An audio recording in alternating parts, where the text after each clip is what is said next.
The 25th day, the 25th song of Thiruppavai.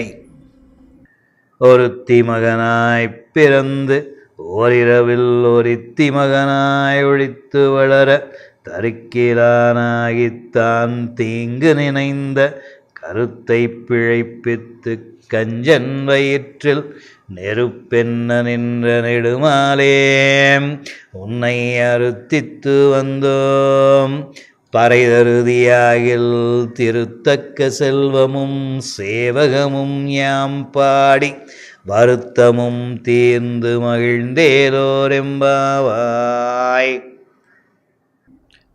And here is my translation. Born the son of the best one, overnight you became the son of another best, to be brought up in stealth, unable to bear with your being.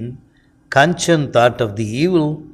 Great Lord, you scorched him like fire from within. Grant us our prayers, we come a begging for you. We will sing in praise of your wealth and our service, get rid of our distress, and become happy.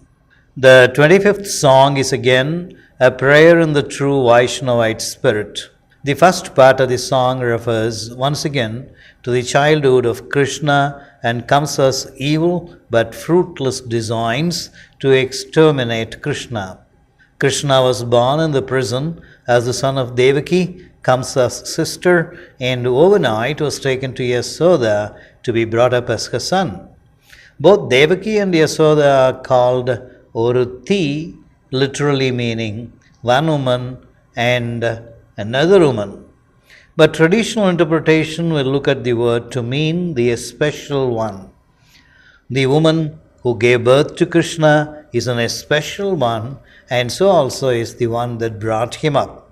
The significant word is olithu, which means brought up in stealth. Change of one letter will give us a different meaning, which will not be commensurate with the attributes of the divine. Had it been Olindu, it would have meant grew up in stealth. There is no necessity for God to grow up in stealth in his manifest form. But the foster parents knew not that it was the divine that they were fostering. It was their concern for the child that made them bring up the child in stealth. Krishna was held back from going to the fields along with the others to tend the cattle, afraid of the harms to him. Parental concern is a very significant aspect of the Hindu society. A baby in arms will not be taken out during dusk because that's the time for both forces, good and evil, to roam about. Lest the baby should be under the spell of both the angelic and the devilish, the baby will be held within doors. That's but one example of the concernful protective ring around babies and children in the Hindu society. Thus Krishna was brought up under the zealous concern of Yasoda. Kamsa could not bear with the fact that his potential terminator was growing up, so he dispatched several monsters to kill Krishna, but to no avail. What's most significant in the context is the simile, Neruppenna Nindra Nedumale. A literal translation would read, Great Lord, you stood like fire in the stomach of Kancha, which in effect can be understood to refer to the scorching presence of the awareness of Krishna being brought up safe from his evil designs. That anxiety is a scorching force is well brought out by the simile. The Tamil idiom, Vaitrile Neruppai Kattikondiruttal, describes an intensely anxious state of mind, and Andal has very effectively exploited a turn of speech in this context. Traditional interpretation is more interesting. Anxiety which scorched the maid when they could no more bear with separation from God was altogether collected and thrown into Kamsa's self. Further, as a child, Krishna was a blessing in Devaki's womb and was at the same time scorching fire in Kamsa's stomach. Though a little far-fetched, the traditional interpretation makes quite some sense to the mind that is trained in the Vaishnava pantheon and Tamil interpretation. Perhaps the most significant message of this song lies in the later half. If you were to grant us our prayers, O Lord, we'll sing in praise of your wealth and our service. And when we sing so, dispelled is our distress. The Tamil word in the song is Varuttam, which can be variously translated as sadness, grief, difficulty, pain, distress.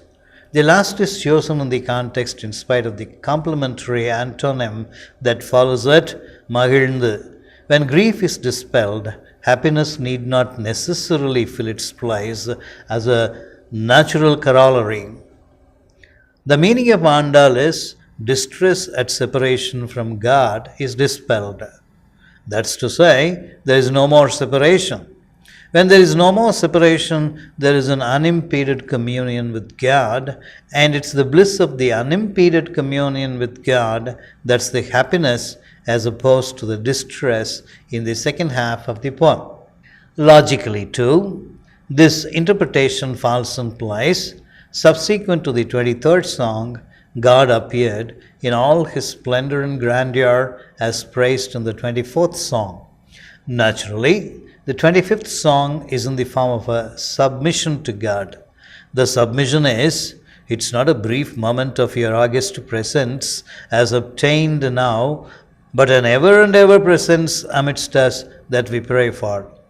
Such eternal blessing of God's presence is the boon that can dispel the distress of separation. Certain songs earlier had been a declaration of eternal commitment to God on the part of the mates. The 29th song, the penultimate one in the series of the 30, also reiterates this longing for constant communion with God. எற்றைக்கும் ஏழேழ் பிறவிக்கும் உந்தன்னோடு உற்றோமே ஆவோம் உமக்கே நாம் ஆட்செய்வோம். Forever and for 7 times 7 births, we'll be in communion with you and remain your devotees.